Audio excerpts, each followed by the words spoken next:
and Julia joining us. Metus.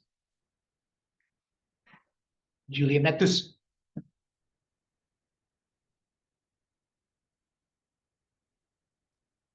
Hello, I'm in my car, sorry, so I'll be on mute.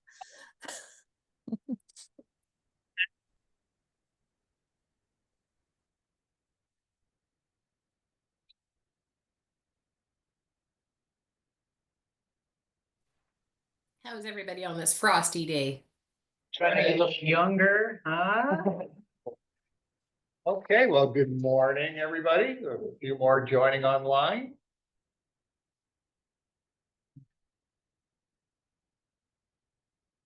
Just got a few more joining here on the system, so we'll wait.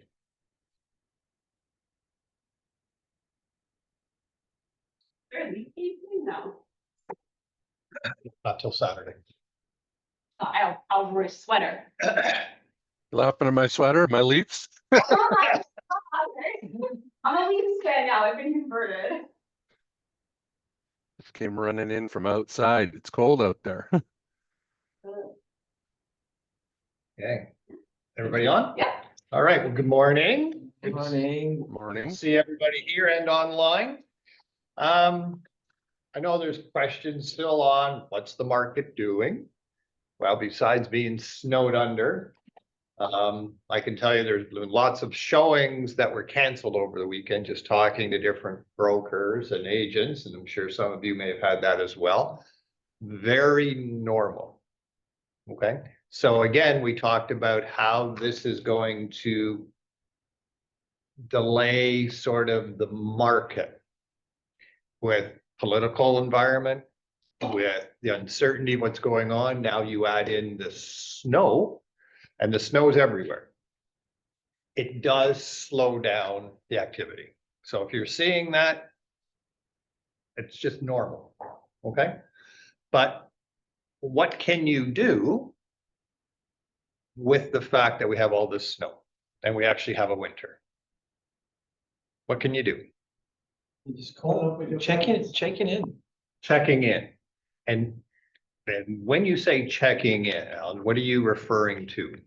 Just calling them, how are things going? How is the snow, how are you coping with this extreme weather conditions, this and that, it's just everything is okay with the family, how his commute is going. Right, so there's- The specifics about the people. So you're not calling to say, hey, are you interested in Business buying and going. selling, right? Yeah, So- how is business going? Yeah, so one of the things that I think that, and I wanted to sort of open the table for this is, how can you communicate to people today using the winter that we're having? Because in all fairness, for the last 7, 8, 9, 10 years, realistically, majority of the people have not come across this. So what are the things that you could do? For instance, have you sat down and just really said, okay, maybe, I've seen that some of it on Facebook where people are posting, hey, check your exhaust pipes. But what are you doing for your database?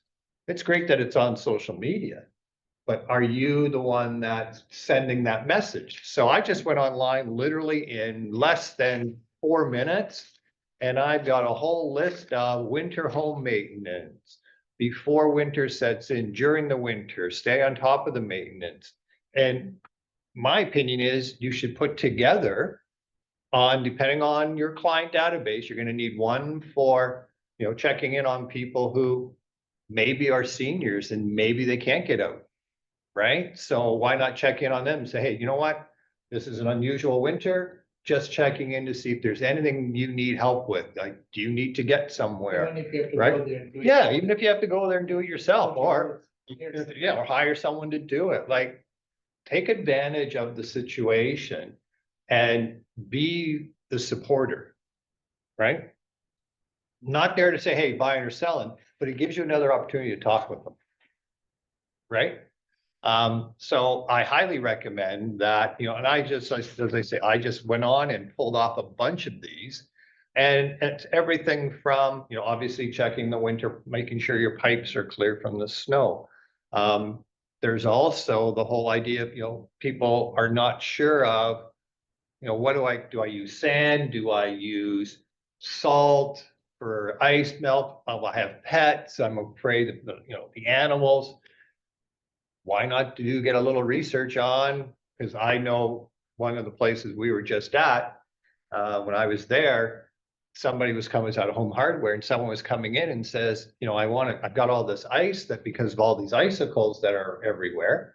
And I have to, but I have my cats and my dog, and I'm not sure if this is pet friendly.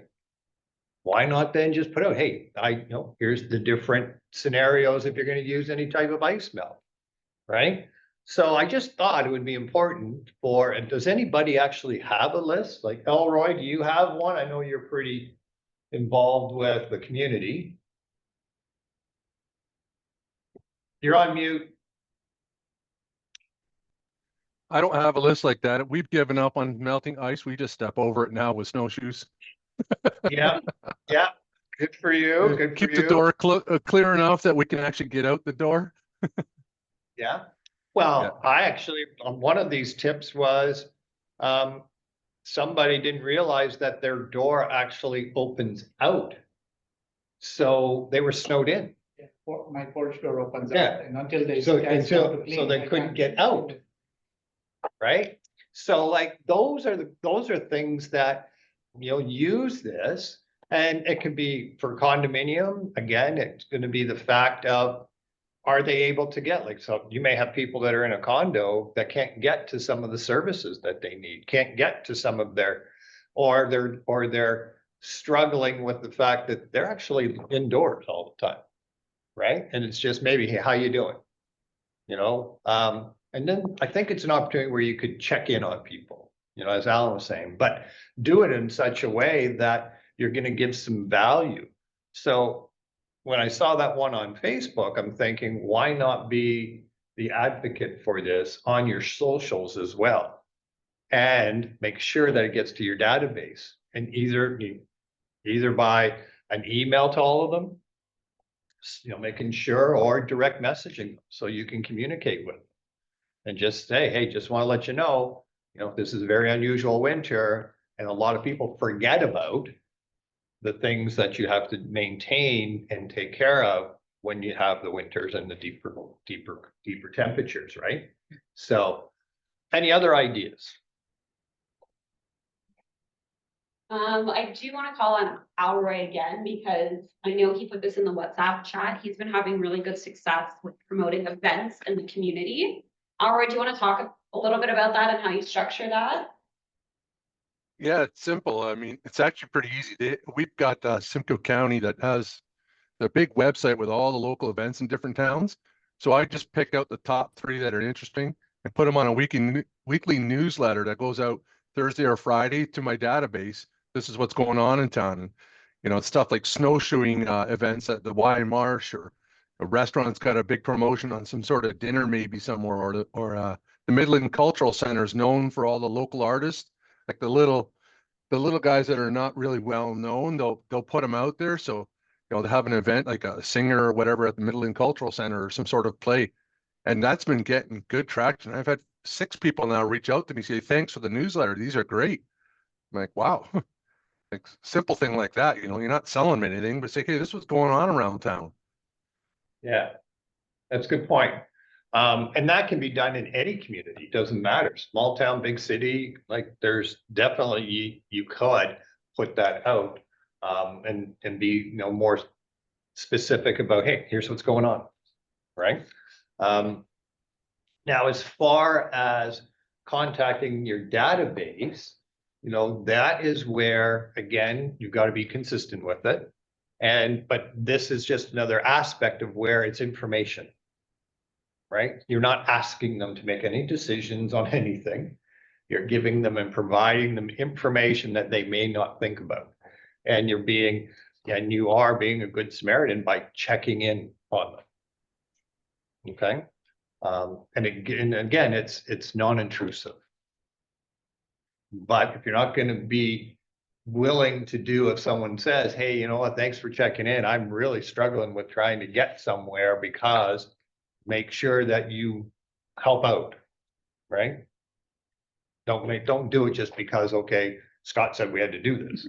Do it because it's, you know, if somebody, because, you know, you really need to look at being involved. And it goes a long way. Right? And don't be afraid to say, well, I've never done it before, then, but, well, here's a good time to start. So absolutely go online, check, you know, check AI and see what they have, but literally in minutes, I was able to go through. Lots of them are similar, but there's, you know, good variety of different ones that are in here, depending on where you are. You know, one of the ones too is if, you know, doesn't matter where you are, condo, freehold, country, city, with this kind of weather, humidity in a house is something that needs to be addressed. And so there are very cheap portable humidifiers that you can get in the event that, because even in condos, like, and especially the older ones where the heat's regulated by the condominium, right? Some are, yeah. Right? So you don't have the control. Lots of times you're gonna, you know, that would be somewhere where you say, hey, you know what? One of the things you gotta check on is how's the humidity level? I was just at Home Hardware and they had just this great little humidifier. It was like $35. If you reach out to your clients and now someone goes, I never thought of that. To me, it's like, hey, you know what? This is the type of season that you need this. I'm gonna drop one off for you. And then it's, again, you're not, you want to buy or sell. You're just being a very good realtor and taking care of your clients and people. Yep, question? Yeah, the other thing too, I don't know how frequent it is. Well, it's just as frequent down there, I think, is shoveling off the roof. Depending on what the pitch is, you could get a lot of ice damming, which could cause a lot of damage inside of that house. Oh, yeah, it's amazing driving around how many properties have icicles hanging from. Which is very, you know, haven't seen that in a long, long time. And again, that's one of the things, like, you know, you got, and not just the main building. There's lots of residential homes that will actually have cabanas, sheds, things in the backyard that they will not think about. Right? So a tip is they need to check on those as well, because they're not really structured to have as much ice and snow as a traditional house. Especially if they were done by a do-it-yourself component. Okay? But that's why I wanted to just sort of, you know, bring this to the table and just say, like, you know, yeah, it's been slowed the market down because of the weather, but use it as an advantage, you know, use it as being somebody that's going to connect with your people, put together a tip list. I can actually tell you that 2 or 3 of them that I got when I Googled that, you know, just winter tips for homeowners, they're all 3 of them are from realtors that had it on their blog page. So, you know, what a great way to utilize this if you're doing a blog session. Okay. Or even if you're doing a podcast, you know, why not just say, hey, here's what, you know, this is very unusual winter for most of us, especially, you know, new homeowners in the last 7 years. They've never experienced this. I should have listened to the one of them here that said, service your snow blower. I hadn't started mine in 2 years, and guess what? It didn't start. Oh. I'm laughing because I was there when this happened. Right? So, Multiple tips used. Yeah. I wish my agent would have sent this to me in November, Yeah. right? Well, luckily you're backup. Oh, no, she's one too. You don't have a backup anymore. And if you I have a backup. It's called a shovel. Yeah. So, but again, now, any other ways that you can communicate with your database with keeping the, you know, what kind of season that we're having? Any? Okay. I have something, it's nothing to do with the That's season. fine. The clients, I'm showing some condos and they want to downsize. Yep. So they just wanted to see what's out there before they even think about selling and moving down, right? Okay. So now they're decluttering and I told them, if you need a hand, because they're 90, age of 85 and 92. something. So if you need help, I can provide you a name of a guy, like, a contractor who can do also painting, cleaning, decluttering for you. Right? Because they have a daughter, but she has a baby, so, and she's busy with her life. So I kind of kept in communication with them and they really appreciated it. Yeah, and it's a great point, because I'll tell you who's very, very good at that is Tina Klein. In the area of Rexdale that she's she an works, it's older a, family. yeah, right, it's an older community and she really works well with the seniors. And she has a complete system that she goes in and if she participates in, like, right down to ordering the bin and doing and getting that kind of stuff. And I know we did it for the two that we had in Oakville, and it was a big relief for them. So you're absolutely right, like, and those are opportunities, though. Are you letting your database know that those are services that you can supply? It should be more. Right? To others who are Because not- I think that's a great opportunity, because interestingly enough, I was talking with, talked with Tina Klein about it. I actually had Gary Betts, really good agent. I talked with him sort of about the idea, because they work in areas that are, aging population. And he said, it's amazing how, for 22 years, I have a relationship with the homeowner. And unfortunately, the homeowner then becomes ill. And despite the fact that, no, you're gonna get the listing, you're gonna get the listing, once the kids come in, the kids take control, Influence Yeah. them. right? My friend is a real Right. estate agent. Yeah. So if they're, so it becomes a difficult task for them, for you as the agent, to get that business, even though you've been in touch all the way through.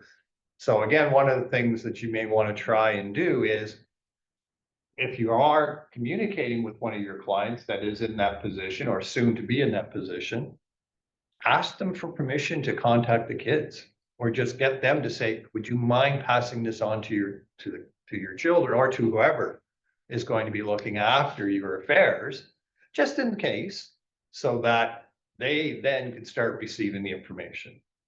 Not saying it's going to get you the business, but it's definitely going to help. Right? So that's one of the things that, and then obviously detailing the kind of services you can provide, that, right down to decluttering. I can tell you that, my clients, that the ones that we did in Oakville, both the two sons, one lives in Iowa and the other one lives in Ottawa. And this was in Oakville, and they're going like, we're only here for a couple of weeks. We're not gonna be coming back and forth. So the tasks that we could take off of them was one of the reasons why we got the listing. Like literally right down to where we were posting stuff that was in the house to be sold. Yeah. Right? So, and it really. Some of us went dumpster diving. Yeah, dumpster diving, we brought in dumpsters, but I also built it in to the commission that I was charging. Right? I do a calculation, it basically costs me about, on the average listing, it's about 0.5% to be able for me to provide those services. Now, on some of them, I've even gone into where I brought painters in. So now that was a $2 million sale, right? Right? So on a $2 million sale, I calculated in 0.5%, which pretty well cover all of the stuff that we did. And that is right down to pretty well painting the whole main floor upstairs, painting out some of the cabinetry that was old, but we were able to paint it to bring it up, steam cleaning carpets, removing, like, just the whole basement was full of junk. And then like just the whole scenario, and it really helped them relax a bit, because the last things that the sellers like yours are is the stress. Exactly. So what you're doing by offering those things is absolutely being a stress relief. Speaking of which, that's one of your specialties, is it not, Gorette? The- Stress relief? Yeah. Oh, I thought you meant the house I had painted. No. And I paid for them to paint. Yeah, but just dealing with, Uh, one of the other businesses you Yeah, had, yeah. dealing with stress and things like that. We could give certificates. Yeah. Each get gift Just certificate edit for your- massage. edit your commission.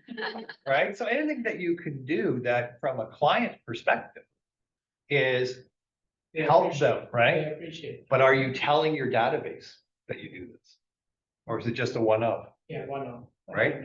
So why not put something out that you can say, hey, this is some of the other, tasks that we do to help relieve stress in a stressful situation of moving.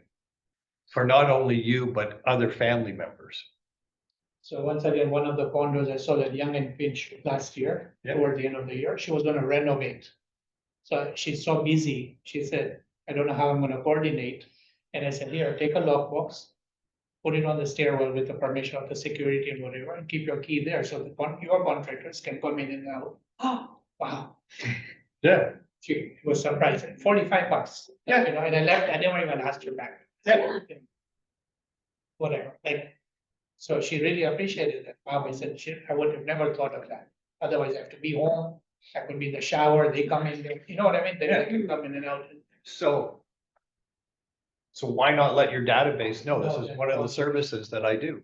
If you are thinking about doing any type of renovation, access is always, a situation where timing of services can be impeded if there's not access provided. Why not be the advocate? Just say, if you're ever in a position where you're looking to have some renovations done and you're not sure how to manage the access for the contractors, let me know. I have a system that can benefit you and take some stress away. If I'm a realtor and they're doing renovations, if I have to go let contractors in and hang around for a little bit and lock up or whatever, well worth it. Right? So that's where you gotta think, this is a great time when the market is a little bit slower because of the weather, because of a few other outside influences, where you gotta really look at what messaging can you do, not only now, but complete all the way through. Right? Because all you're doing is providing service to consumers. And the benefit of providing the service is that they like you and trust you. Then they're gonna do real estate. And then they're gonna refer people to you. But if they can't like and trust and get to know you, it's gonna be difficult for them, one, to refer you, two, to completely use you without comparing you to other people. That makes sense? That makes sense to you guys on TV that I'm looking at? Okay. So how do you do that? What do you do? What other stuff can you do? I always talk, hey, like literally, I'm gonna suggest that, just checking in on them and just making sure that, it is a different scenario with the winter that we're having and the tips and just, and knowing their situation. It's just a courtesy call, just saying, hey, like, this is, we know this is some trying times with the weather. How are you coping? Can we help in any way? Right? Other things any other questions any other thoughts on anything? Of what's going on? I have a question regarding swimming pools. We have a house listed for sale right now. It has a saltwater pool in the back.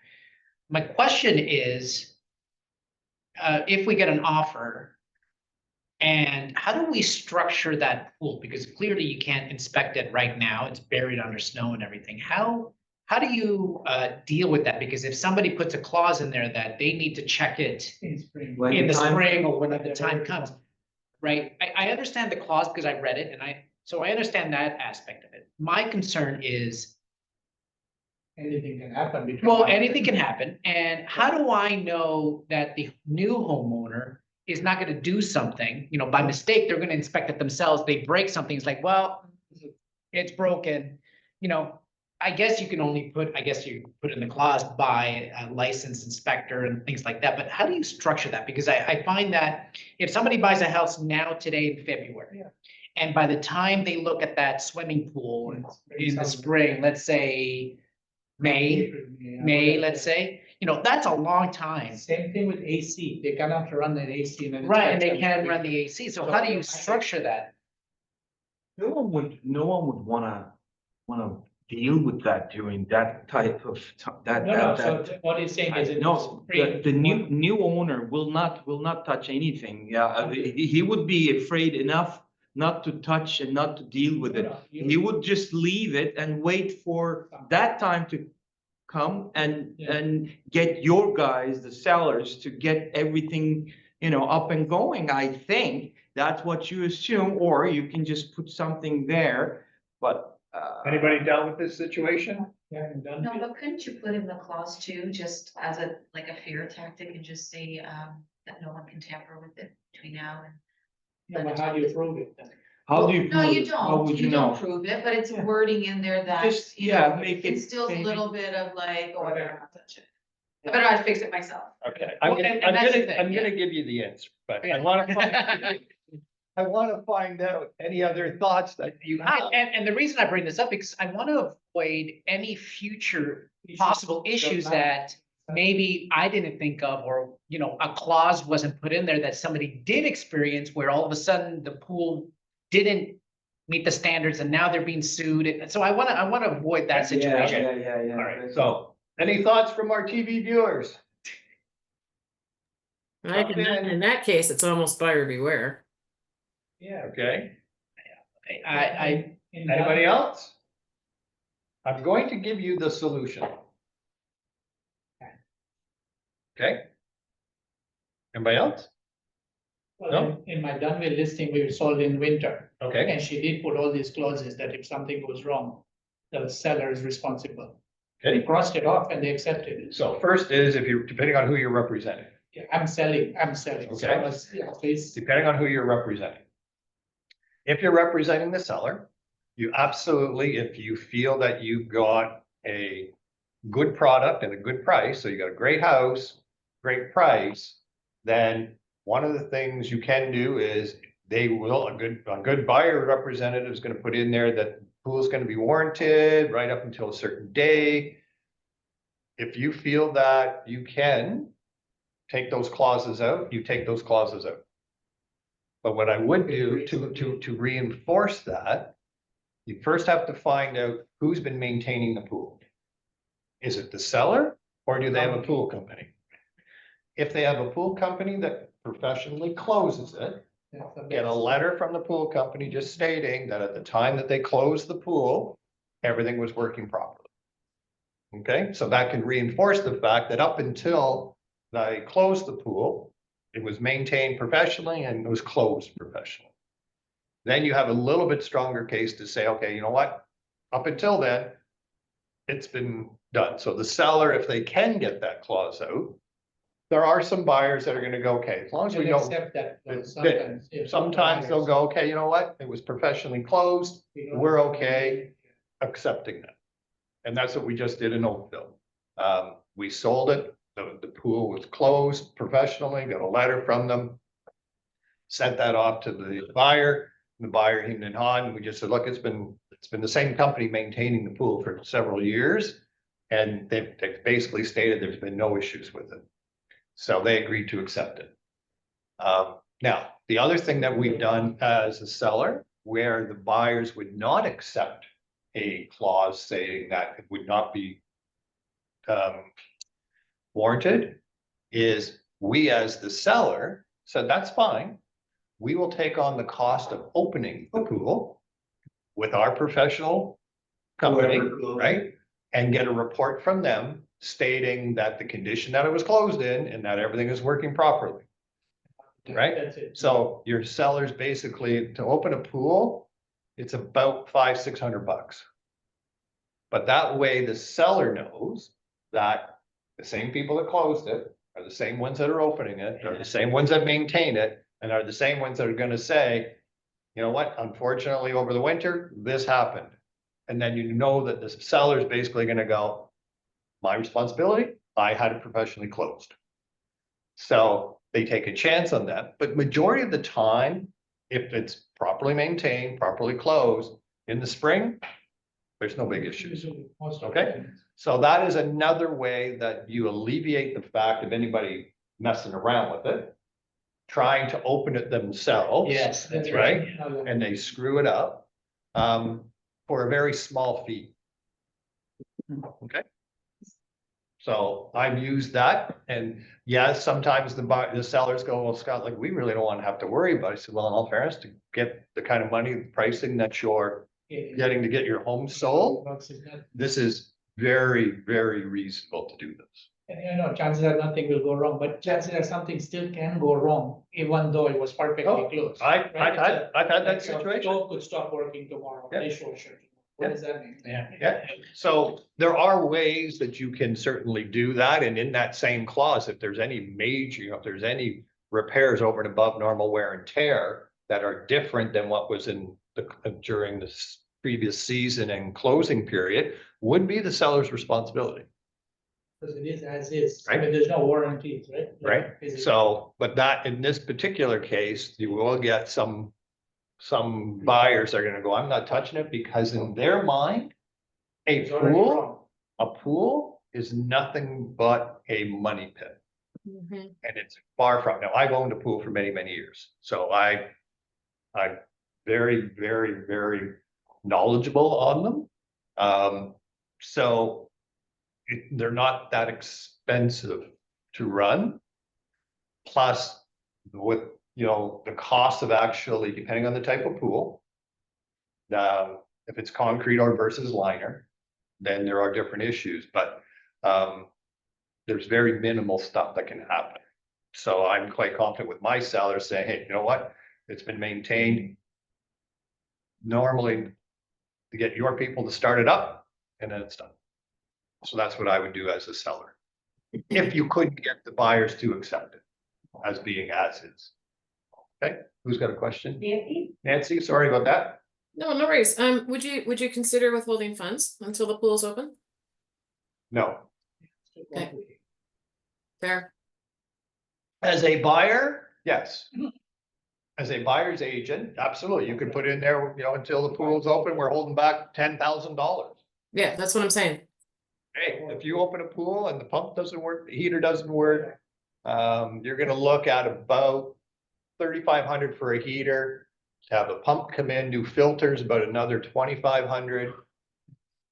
About 10 grand. Right? Yeah. Then you're hurting the deal. And I guess this Even- boils even down if- to- Even though you're protecting the buyer. You may hurt cause an the- issue with him of getting it accepted. So this, it all depends on the package that you're selling. If you're selling a house that just came on the market, it's all nicely landscaped and like there's a couple other people looking at it. As the seller, you're gonna be in a better position. If you're a seller that's got a house, if the house looks run down, 6 months on the right? market, And it's nothing. been on the market a while and the house looks like it's not taken care of. I, as a buyer's agent, first thing I'm gonna go is if you can't take care of your house, I can't imagine what the hell you're doing with the pool. yeah. Self-maintained pool, it's like. Right? Yeah, it's for Right? self-maintained. So to answer your question as the seller, if you can get that clause removed but do have some backup showing that it was professionally maintained and Yeah, closed. receipts, yeah. And at the last resort, basically say to the buyers, look, you know what, we're gonna take that worry away from you. We're actually going to pay for the same company to open the pool and then certify to us that it's in the same condition, everything's working properly. Right. Yeah. Okay? Any other questions, thoughts? Well, here's one for you. What do you guys do with secondary properties that are, like, I'm thinking of cottages that aren't winterized, right? Sellers end up shutting them down, basically draining the pump, doing all that. How do you, if you sold a cottage today, how do you warrant any of that stuff? For my friends that are selling those kind of properties.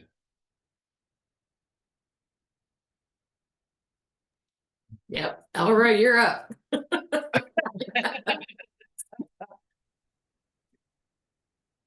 Are you on mute again, Elroy? No, I was on mute. I was gonna let Nancy go, but since she doesn't want to. No, sim- I just thought I would like be courteous and let you go first. I kind of, it's just the same as a pool, really. Yeah, same type of warranties as a pool Same type thing. of situation. Yeah. You know, if they have a property manager that closes the cottage down, you look for that type of information. Who does it? You know, winter's a good time to be buying cottages because you can see exactly what the snow is going to impact you like in the winter. Right. Yeah. Okay. I was out Um, yesterday hiking cottages. It's fun.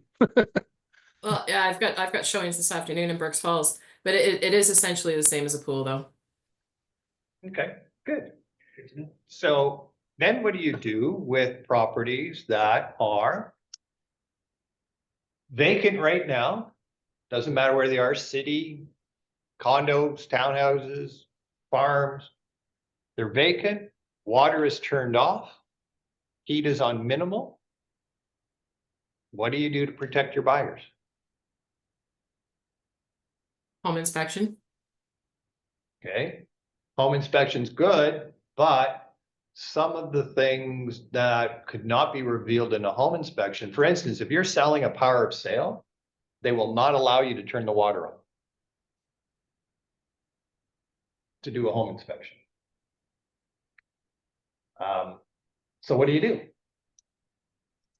Or what have you done in the past? I'm sure this isn't the first No, time. Anytime I walk, if it's a power of sale, I always tell the buyer, if I'm representing the buyer Yeah. usually, and that it is as is, that's why you're getting this deal. Correct. So you take your chances, even you can inspect it, but you can't hold that against them because they're not giving you even a parking spot, they don't tell you what it is. Yeah. If it's included locker. Yeah. Even though you know it's there, because the previous listings show what parking spot came in. So usually, it's just that they won't even warranty any appliances, they will not even say it's included or not included, they have their own schedule. So I said to the guy, when you open the door, if the fridge is there, it's there, if it's gone, it's gone. They won't take it though, it's a bank or whoever, Right. the lender won't start taking out light bulbs. You know, like Yeah. you take it as is, that's why Okay. you're buying a car. And so, but you've got to make sure that you detail that, okay? If you are representing a buyer that is going to look at power sales or look at a type of property that they can't do a complete inspection to protect your ass, make sure you get an email sent to them and they confirm that you've given them that direction and advice. Okay? Because what happens is if you just do it verbally, not saying your clients would do this, there are buyers that have now gone back against the agents and said they misrepresented, told me I didn't need to do this, did not let me know about the possibilities of condition of the property because of this situation, right? And it's all verbal, and you're going like, never said any of that, and they're gonna go, Rico and's gonna go prove it. More importantly, the courts are gonna go prove it because everybody has E&O insurance. Right. For them to pay out. Everybody has E&O insurance with Rico. Consumers, more so paralegals now, are looking at realtors having E&O insurance as being another, Cash, and cash. exactly, possibility of getting funds for their buyers. Understand, I believe now is small claims court 35,000, It's a big amount now, yeah. right? I think it's 35,000. Someone may be able to correct me on that. I know it's 25, but I heard I thought it got bumped up. So people take it. Right? So I'm just letting you know, when we're talking sort of about situations, make sure anything that you're doing, you get confirmation in writing. Just say, hey, as per our conversation, just thought I'd follow up. These are the things we discussed. You mentioned, can you acknowledge that you're okay with the discussion that we have and understand the possibilities? Tuck that away. They say, yep, agreed. Tuck that away in your file. It will save your bacon. One minor thing which has never happened in my Yeah. lifetime, but a seller can still buy that home back from the bank, right up to the date of closing.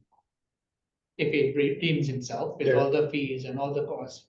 It's never happened. For a Even a power- lawyer for- told me rarely it can For a happen. power of sale, there is the right of redemption where they can show up Right away. and right up until closing. So I warned the yeah. buyer. It used to be right up until So closing. now it's not. It actually isn't now because there are certain statutes of law now that the mortgage companies have, once they get to a certain step, Yeah. they have the right, because they've now gained possession of the property. I mean, So the buyer's, a Yeah. buyer's mortgage. the actual mortgage company. So there are, who's there? Nancy? I think the biggest challenge that we have right now, Elroy, John, for a certain extent, Anita maybe, is you cannot properly inspect a septic in the wintertime. And I Hey, find that hey, that's a wait, big man. challenge. We have septic still in the city here. Come on, don't leave us out. Okay, I'm sorry. I don't have swimming pools here because I have a lake 400 yards from me. So, touche. Good point, yeah. So what do you guys do in that case? Well, it's got to be the warranty by the seller. But then the thing is, if that goes south, that's like a $30,000 repair. Right. But you can't pump it. You cannot pump a septic in the wintertime. It's not good for the bacteria in the tank. Yeah, can you clarify something for me? I'm not sure, but to get financing on properties with septic, do they, finance companies not ask for a certificate regarding the septic? To Not put always, finance- no. They don't No? always know. No. Generally, I no. mean, you can go through the well, for me, it's the North Bay Mattawa Conservation. Depends on where you are, if it's the township or the Ministry of Health. Okay. But no, typically finance companies do not ask for that, from what I understand. Okay, What I do know for certain is that you can't pump it in the winter because of the bacteria. all right. Good to know. Okay. Any other warranties, issues that you've come across or representing either a buyer or a seller? Now that we're on sort of on that topic, just to, or any other topic anybody wants to bring forward? Got great minds here. The same Dunville property, the buyer had asked that the septic tank will be pumped before closing. He provided a receipt from somebody he knows, whether he pumped or not, I don't know. Right. It was pumped, he said, Okay. and we gave the receipt. Receipts are the biggest factor, right? Company came and did. Yeah. And so if you know that you have a listing that has some of these issues, don't wait for the offer. Make it part of your package that you have. Attachments. right? that- Just say like, here's a letter from the pool company. Here's, the last time the septic was pumped and there was, just something to ease the minds of one, the buyer's agent. Because if you're as a seller's agent and you're disclosing, hey, this is how we maintained it. This is the company that maintained it. Like right down into in-ground sprinkler systems, like, do you close your own in-ground sprinkler systems? Better not, unless you've got a generator that's gonna blow out the lines, right? So even having that as part of your, if you know you're having a listing now and it's got an in-ground sprinkler system, get a letter from the company that closed it. Just say, hey, it was operating fine. This is the services, or just even a copy of the receipt that your sellers paid, showing that it was closed professionally. Okay? Any other thoughts, questions, topics? Besides anything political? Political or plain, Yeah. I don't know. I have a couple. Sure. So I have, talking about power of sale. Yeah. I have two sellers right now who are in a position before the bank takes over. Okay. And one of them has been given 30 days to sell her property. That's the one where the offer didn't go through. Okay. But the other one doesn't want to share the letter with me. She's gone to trial. She's now been told she can't represent herself. She needs to bring in a lawyer. So it's gotten to that point. and they're giving her a little bit more time, but the one in Brampton is literally 30 days and, I don't know how to, Okay, and then that offer didn't go through, so they're kind of panicking okay, because they probably have about 2 weeks left. They're at the point where the lending company is charging them $20 a day now, interest or per something diem, like that okay. per day. So- Yeah, and we've already, they tried selling it last year for $7.99 and we dropped it to $7.59 this year. Okay, And we're getting eyes, but just not enough. so first thing then is, how much equity do they have in the property? You mean what they owe? Yeah, all the They owe expenses. everything. Okay. They owe like, I think they are at 700. Yeah. Okay. And so we factored in the realty fees and closing costs. Spoke to a lawyer about it. He said it may still not be enough, so we can't go with that. Yeah. So he says at that point, we start looking at where, what the lender will take, what the realtors will take, what this will take just to close the deal. Right. So going lower than 759 is not really a big option, but I mean, Well, actually, it is, because here's the scenario is, until they have an offer, they've got nothing they can negotiate. Right? Any offer has to be conditional now on their lawyer's approval. So don't get them to accept anything without the lawyer's approval. Okay, and the reason is, I've done this scenario. So here's what happens is, in a scenario where you have a power of sale where the mortgage company now is basically stating, we have the right of possession within the next 30 days. Absolutely, the advice that the lawyer is giving is, you cannot negotiate with the mortgage companies until such time that you actually have an offer, and that offer's got to be firm, or at least conditional only on the lawyer's approval, on being able to give clear title. Okay. that's the seller that Yeah. needs to do that. Now, Yeah. would that not, because the buyer coming in doesn't know their situation, would that not allude to? It doesn't matter. Right, now you're at a point where you can tell the seller everything you want. The issue is that right now, to help these people, one, save maybe a little bit of money out of it. Because what they don't understand is, if the mortgage company or any other creditors don't get enough money out of them, they have the right to sue them even after they take possession and sell the property. It's not a final just because you've done power sale. So if you can, once you have an agreement and the buyer's in a position where they're going to firm up, you're then going to, in that conditional period, the lawyer will start communicating with the banks or whoever the mortgage company is. And sometimes they will reduce a little bit to make the deal happen. But I'm going to tell you, the real estate agents will not get their full fee. There's no way the mortgage company is going to do it. So you, as the listing agent, have to decide on, one, is it worth my time and aggravation to keep going with this? If you're trying to help the people out, it is. But you need now to make sure that it's conditional on the seller's lawyer's approval, because you, as the agent, cannot put those sellers in a position where they've sold and you have not, knowing the situation, you have not got legal advice for them, because RICO is now looking specifically for this kind of situation, and you can't brush it off to say, I didn't know. Okay, so it's got to be conditional on the lawyer's approval. Does that happen in the condition, like during the condition, their conditional period too, like? You've got to do they make have it, that? you've got to make it conditional on the buyer's, on the seller's lawyer's approval for at least 2 days longer than the final condition from the buyers. So it's 5, yes, for 7. Yes. Okay. And the reason that is because no mortgage company is going to say yes until they know that they can say yes. Okay.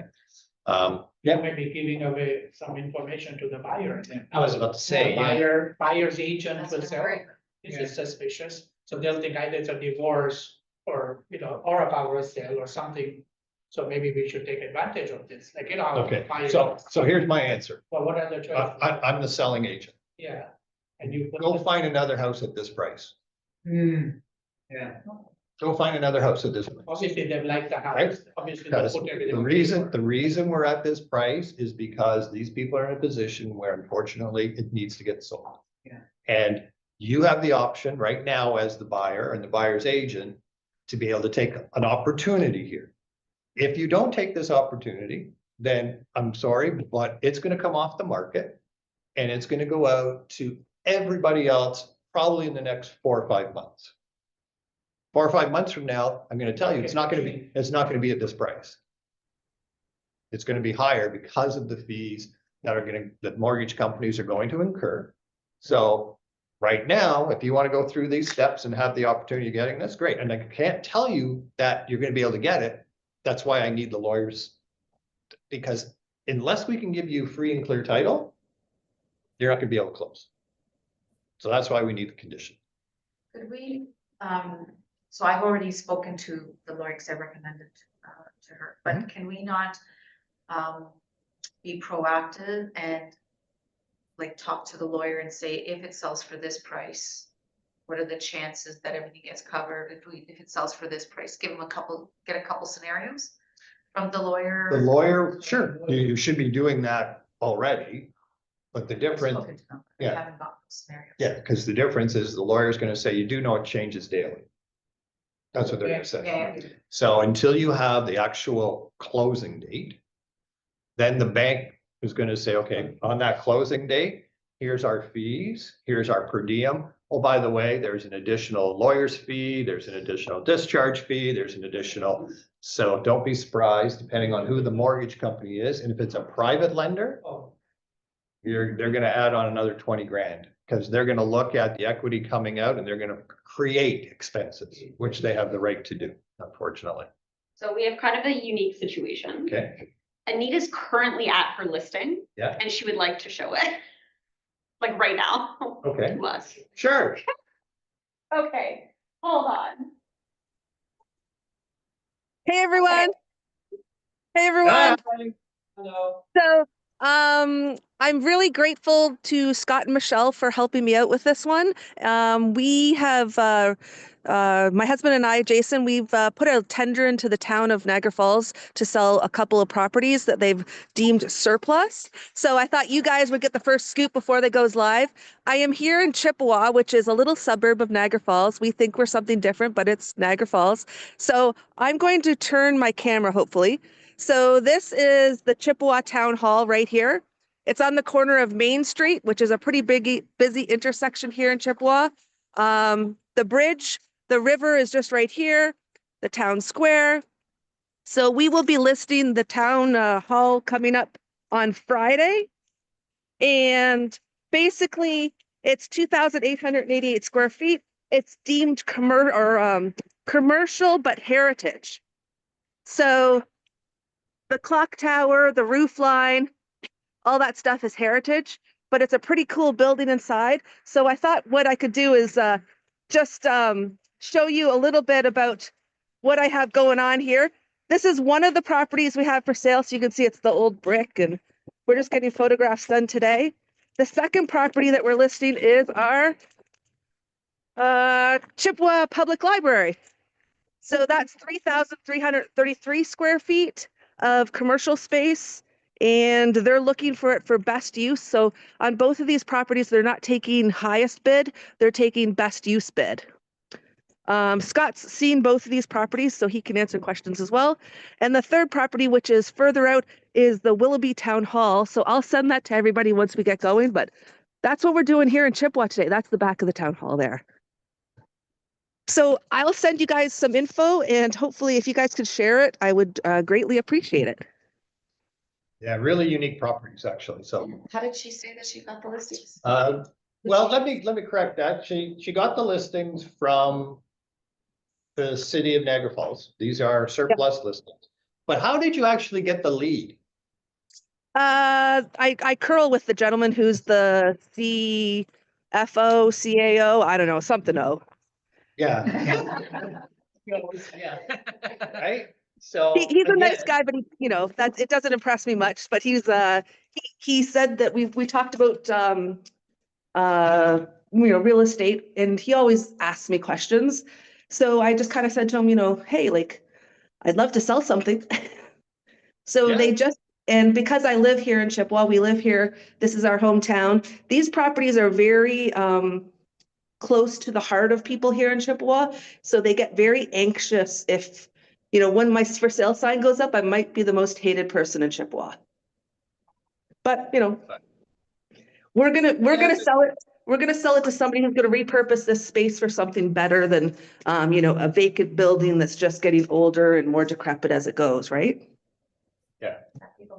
So, but again, where I wanted to go with this is she's curling, somebody in the curling environment where she's at, all of a sudden, because of that relationship, also Yep. because they got involved with the community and have been involved with the community for fundraisers and all kinds of events, coaching and stuff. Habitat for Right. Humanity, Right. There is that Right, pure- so they're realtors that have been involved out of their heart, not because of doing business, because they want to give back. She's Right. now ending up with probably be anywhere between 1.5 and $2 million of real estate being sold. Good job, And kiddo. thank you. And to be honest, you're right, Scott. It was because we were involved in the community. There are commercial realtors that are far more in depth into the commercial market than Jay and I are, but we're here. This is our hometown, and we promote Chippewa like nobody's business. We do our pumpkin event. So it was kind of one of those things where he's like, yeah, we're going to take a risk, but we're going to give you a shot. And I'm like, yeah, like, let's go. And then from there, we've had nothing but great response from the city. They understand.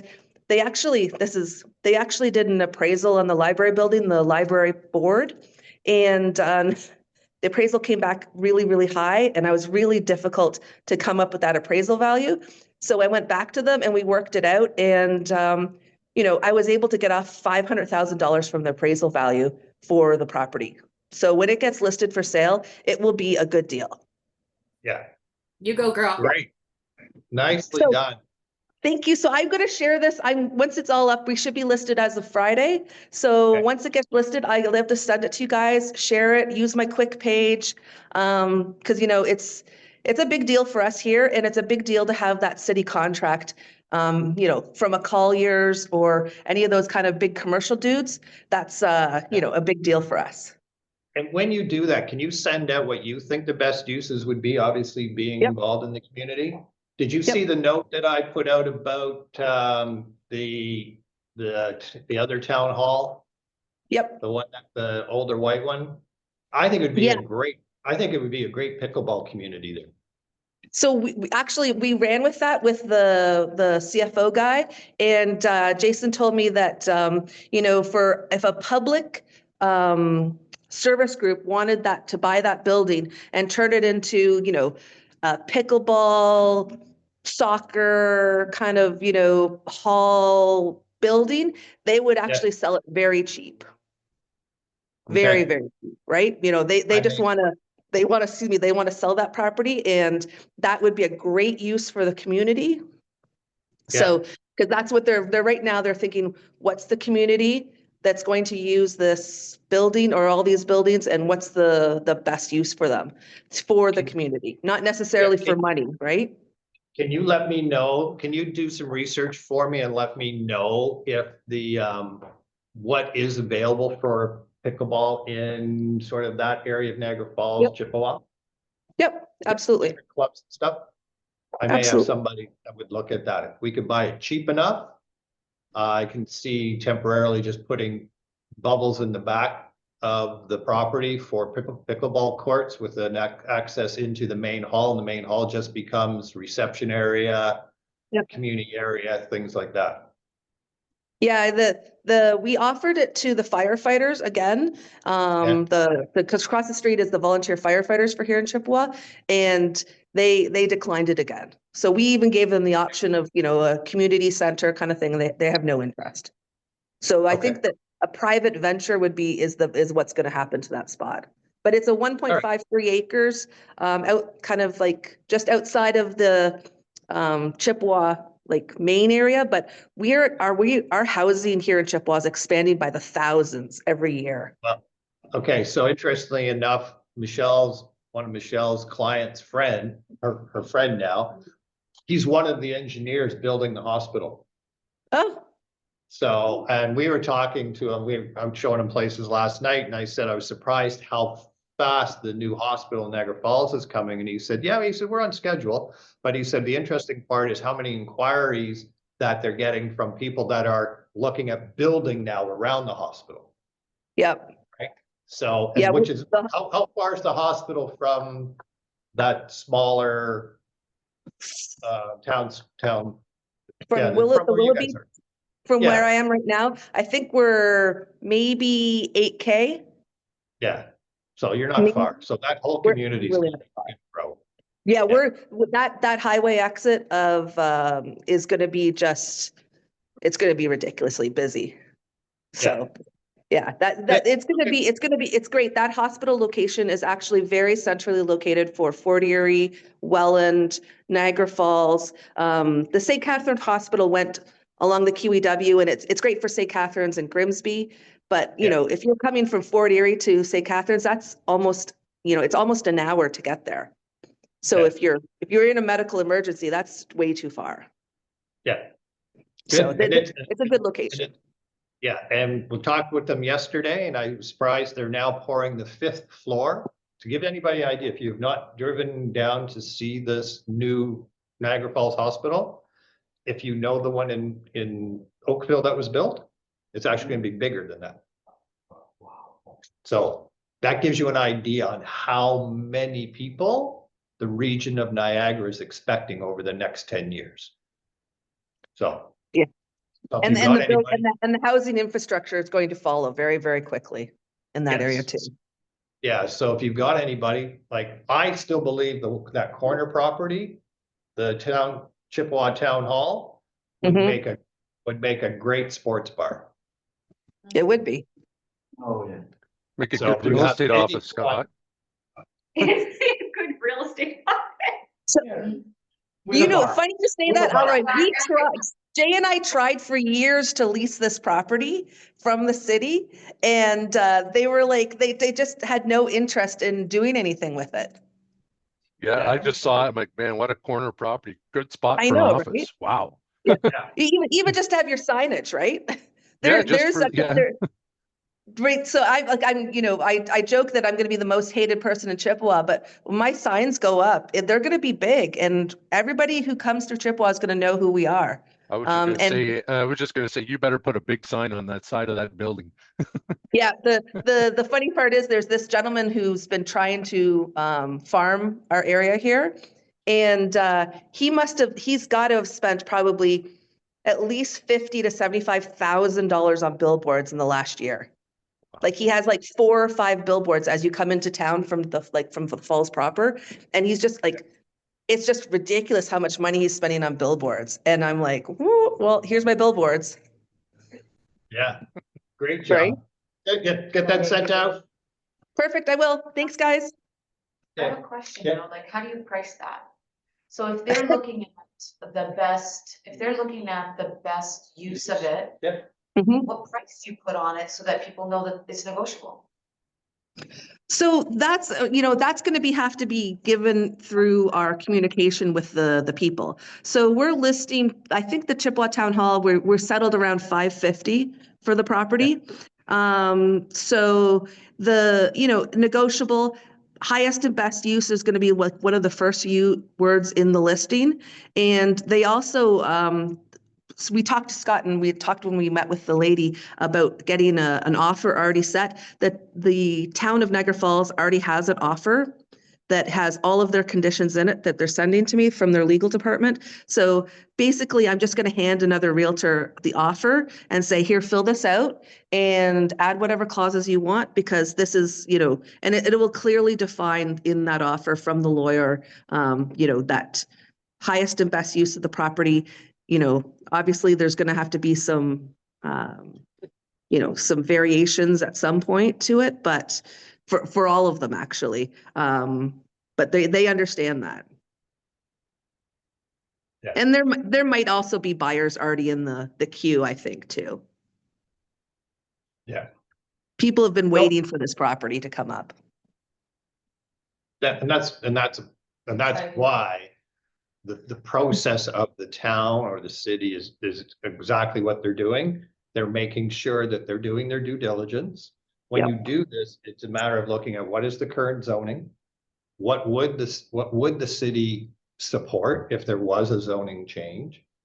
Mhm. If that, and can that zoning change the value of the property? So you're looking at highest and best use. Now, the owners, the city, are gonna look at, okay, that's great that you want to pay this much money for it, but the benefit is only to a limited few. Whereas if they take less money and there's a benefit to more people, the Yep. city would look at that as being, for us, the highest and best use is actually this use, not this one, even though. They're not after money, they want to Correct. make sure. They're after, exactly, Like a person said. Yep. Yep.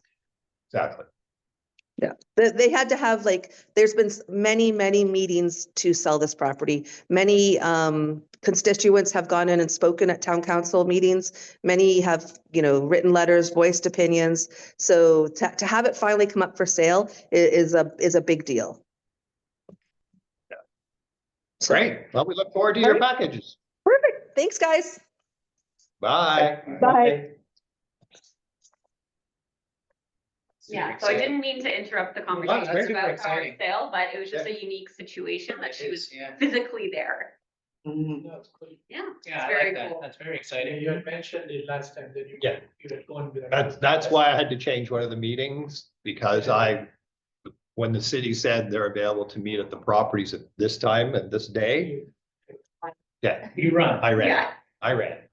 So, questions, thoughts on anything else? Okay, I look forward to you guys reaching out to your people. Send me a copy of your winter tips or whatever you're doing. Add me to your database so I can see what you're sending out. Yes, thank you, Alroy. I am now up to speed on all the Simcoe County events. No problem. Go buy those snowshoes if you can find them. Yeah. You have a couple of announcements you want to Yes. remind people of? So a couple events, I'll come into camera here. So just a reminder, Angie is retiring. So her farewell party is Tuesday, February 25th at noon. Lunch to be served at 12:30. It's a hot lunch and beverages as well, just to kind of celebrate. She's been with us over 13 years. So we're going to be sad to see her go, but it's just a little gathering. And special treat for all of you that took the time to join us today. I will be sending out an email invite later today, but please mark your calendars for April 3rd for our annual awards celebration for Realty Executives Plus. Yay! It will once again be at the banquet hall for anyone that joined us last year. It's a beautiful space, just Mississauga City Center. Yep, City Hall here. And yeah, food, drink, and more information to come this afternoon. April 3rd. Yeah. Okay. Anything else? All right. No. Well, in that case, yeah, thank you, everybody, for, Enjoy the snow. yeah. Enjoy. Thank you, everybody. And I look forward again to seeing what you're doing and how you're communicating with your database. All right. See you All right. soon. See everybody later. Stay warm.